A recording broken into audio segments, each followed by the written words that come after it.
ऐतिहासिक जन सैलाब के साथ हमारे कांग्रेस के प्रत्याशी प्रहलाद गुंजल जी ने कोटा बूंदी लोकसभा क्षेत्र से नामांकन दाखिल किया है।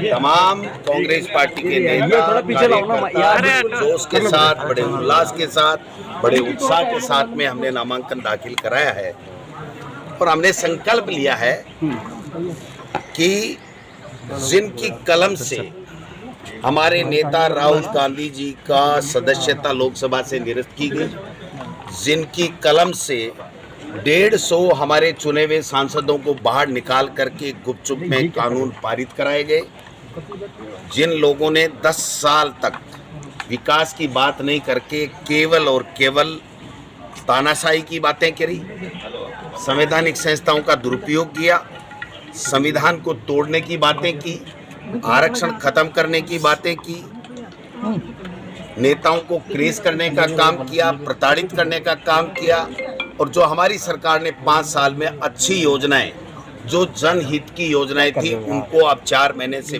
बंद करने का काम कर रहे हैं। मोदी जी 70 साल का हिसाब मांगते हैं, लेकिन इस 10 साल का कोई हिसाब नहीं दे रहे हैं। और यहाँ के भारतीय जनता पार्टी के प्रत्याशी ओम बिरला जी भी यहाँ पर 10 साल का कोई हिसाब नहीं दे रहे हैं। और हमारे नेता आदरणीय शांति धारीवाल जी ने और सब ने मिलकर के यहाँ पर इतने ऐतिहासिक विकास के काम कराए हैं जो 100 साल में नहीं हुए। मैं समझता हूँ कि इन सब हमारे 5 साल के कार्यकाल के विकास के काम, प्रहलाद गुंजल जी की जो साफ स्पष्ट और ईमानदार छवि और जिस प्रकार से ये जनता के लिए, गरीबों के लिए दास बनकर के सेवा करते हैं और हम सब एकजुटता के साथ में, और राहुल गांधी जी की भारत जोड़ो न्याय यात्रा और भारत जोड़ो यात्रा के जो मुद्दे हैं उन सब को लेकर के हम लोग जनता के बीच में जाएंगे। और जनता ने आज बता दिया है कि हम उस व्यक्ति के साथ में हैं, उस पार्टी के साथ में हैं जो 36 कौमों की बात करती है और जो विकास की बात करती है, सबको साथ लेकर के चलने की बात करती है, तोड़ने की बात नहीं करती है, क्रेश करने की बात नहीं करती है, संविधान को खत्म करने की बात नहीं करती है, संविधान को बरकरार रखने की बातें करती हैं और किसानों की समस्याओं को समाधान करने की बातें करती है। ऐसी पार्टी को हम यहाँ से जिता करके भेजेंगे। कल बहुत अंतर्गत नजर आई, आप एकजुटता की बात कर रहे हैं। देखिए, ये घर की बात थी, जिला कांग्रेस कमेटी का था। इनके मन में काफ़ी वर्षों से एक दूसरे के खिलाफ चुनाव लड़ते आए हैं, तो राजनीति में अपनी अपनी पार्टी के हिसाब से सब व्यक्ति बात करते हैं। उन्होंने भी की होंगी, इन्होंने भी की होंगी, लेकिन कल दोनों बड़े भाई और छोटे भाई का मिलन हो गया।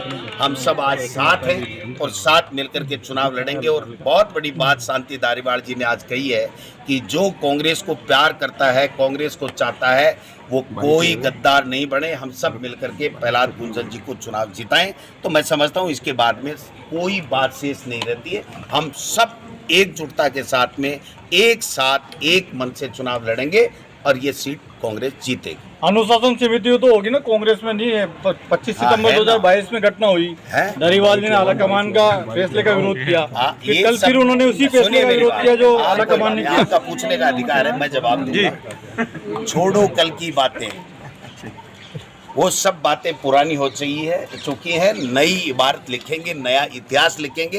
कोटा का और कैसे विकास हो, कोटा के लोगों की समस्याओं को लोकसभा में ले जाकर के हम समाधान कराएं। सबसे बड़ी कुर्सी पर बैठने वाला व्यक्ति अगर कोटा के लोगों की समस्या का समाधान नहीं करता है, कोटा के विकास की बात नहीं करता है, तो उसके बारे में जनता अब सवाल पूछती है और जनता जवाब देगी। डोटासरा जी, एक सवाल हो रहे हैं। बीजेपी के लोग कह रहे हैं कि कांग्रेस के प्रत्याशी जो है वो भाग रहे हैं मैदान छोड़ के, चुनावी मैदान। कौन भाग रहा है? पूरे प्रदेश में ऐसा बीजेपी के लोग जो हैं वो आरोप लगा रहे हैं। तो पता नहीं क्या क्या कहते हैं। बीजेपी के प्रवक्ता हो गया। बीजेपी के कुछ भी कहेंगे। धारीवाल जी, सवाल आपसे पूछा जा रहा है, डोटासरा जी पूछा जा रहा है। आपने तो 5 साल तो बात नहीं की हम लोगों से। क्यों रोकते हैं सवाल? ये भागे कि मेरा भाई मैं दे रहा हूँ ना, मीडिया से बीजेपी और एनडीए। तो आज भी मीडिया से 5 साल तो बात नहीं बोल रहे हैं। कोई बात नहीं, मैं कर रहा हूँ ना, आप चिंता क्यों कर रहे हो? आज तो अपनी बात कर रहा हूँ भाई, मैं आया हूँ आपके बीच में। उस सवाल का जवाब मैंने दे दिया ना। बीजेपी झूठों की पार्टी है। मैं इनका जवाब मैं देता हूँ, आपकी बात का मैं जवाब देता हूँ। हरियाणा में देखिए कितने लोगों को बीजेपी ने टिकट दी, सभी कांग्रेस वालों को ज्वाइन करवाकर वहाँ टिकट दी। पंजाब में आम आदमी पार्टी और कांग्रेस के उनको अगर ये कहते हैं कि हम 400 पार करेंगे तो जो दूसरों का बैसाखी का सहारा क्यों ले रहे हैं? क्यों दूसरी पार्टियों को ज्वाइन करवा के इनको इसका मतलब बीजेपी को कैंडिडेट नहीं मिल रहे, दूसरी पार्टियों को डिफेक्शन करवा के उनके आदमी लेकर इलेक्शन ले रहे हैं। आपके यहाँ राजस्थान में भाई साहब वो लेकर गए हैं और क्या है मालवीय, तो उनको वहाँ कैंडिडेट नहीं मिलता था। राजस्थान में क्या स्थिति रहेगी सब सीटों की अपनी? बात देख लेना जो आज आपने देखा नहीं कि क्या आज क्या जन सलाब आया है, ऐसे ही सारे राजस्थान में लेकर आएंगे और हिंदुस्तान में कांग्रेस की सरकार बनेगी। दिन भर की सारी अपडेट्स के लिए सब्सक्राइब करें राजस्थान कवरेज को और बेल आइकन दबाना ना भूलें ताकि आप रहे अपडेटेड हमेशा।